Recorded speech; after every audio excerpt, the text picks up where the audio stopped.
DGP కార్యాలయంలో constable ఆత్మహత్య, బాత్రూంలో కనతపై తుపాకీతో కాల్చుకొని మృతి, తన భార్య పిల్లలను వేధించొద్దంటూ సూసైడ్ నోట్ రాసుకొని ఆయన కూడా చనిపోవడం జరిగింది. ఎందుకు చచ్చిపోయాడట అంటే బెట్టింగ్లకు బాగా అలవాటు పడ్డాడట. బెట్టింగ్లకు అలవాటు పడి ఆ డబ్బులు బాగా పోగొట్టుకున్నాడట.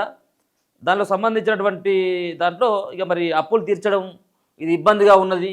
సో దాంట్లో భాగంగానే ఆయన చనిపోయినట్టుగా తెలుస్తూ ఉన్నది. రాష్ట్ర డీజీపీ కార్యాలయంలో సెంట్రీ విధుల్లో ఉన్న కానిస్టేబుల్ ఆత్మహత్య చేసుకున్నారు.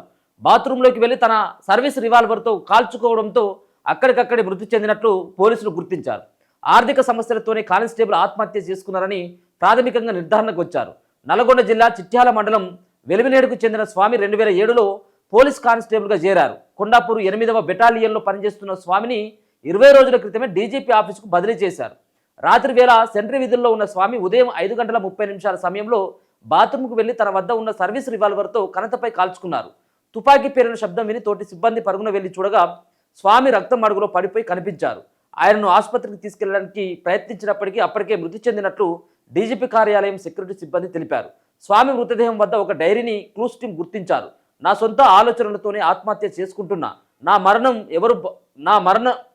మరణం తర్వాత నా భార్య పిల్లలను ఏమీ అనొద్దు. వారు మంచివారు, వారిని ఎవరు బాధ పెట్టొద్దు. ఎవరైనా వారిని బాధ పెడితే దెయ్యంగా మారైనా కాపాడుకుంటా అని అందులో రాసి ఉన్నట్లు పేర్కొన్నారు.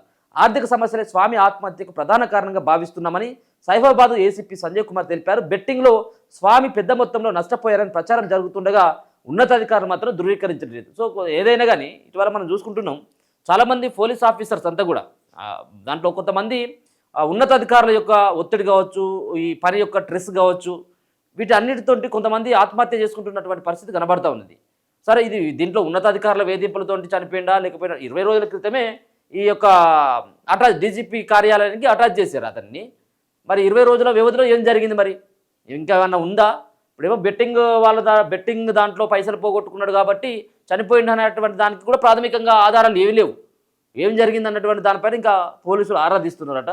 మరి డీజీపీ కార్యాలయంలో జరిగినటువంటిది కాబట్టి మరి ఇది ఏ విధంగా ముందుకు పోతుందో చూడాలి. నా సావుకు ప్రధాని మోదీయే కారణం. సర్ ఫారంపై సూసైడ్ నోట్ రాసి యువకుడు ఆయన చచ్చిపోయాడు. ఏది మోదీ ఏదైతే సర్ సంబంధించినటువంటి అది ఏదైతే ఇంటింటి ఫామ్లు ఇస్తా ఉన్నాడో వాళ్ళు సర్ అనేది ఒకటి తీసుకొచ్చారు కదా, ఆ ఫామ్ పైన రాసిండు తన చావుకు ప్రధానమంత్రి నరేంద్ర మోదీయే కారణం అంటూ సర్ ఎన్యుమరేషన్ ఫారం పైన సూసైడ్ నోట్ రాసి పిట్ల వంశీ అనే యువకుడు ఆత్మహత్య చేసుకున్నాడు.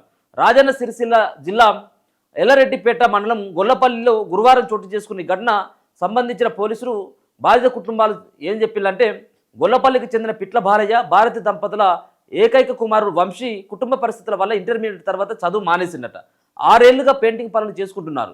ఎప్పట్లాగే బుధవారం కూడా పనికి వెళ్లి ఇంటికి తిరిగి వచ్చిన వంశీ కుటుంబ సభ్యులతో కలిసి భోజనం చేసి రాత్రి నిద్రపోయిండు. తల్లిదండ్రులు తెల్లవారి లేచి చూసేసరికి వంశీ ఇంట్లోని దూలానికి ఉరివేసుకొని కనిపించారు.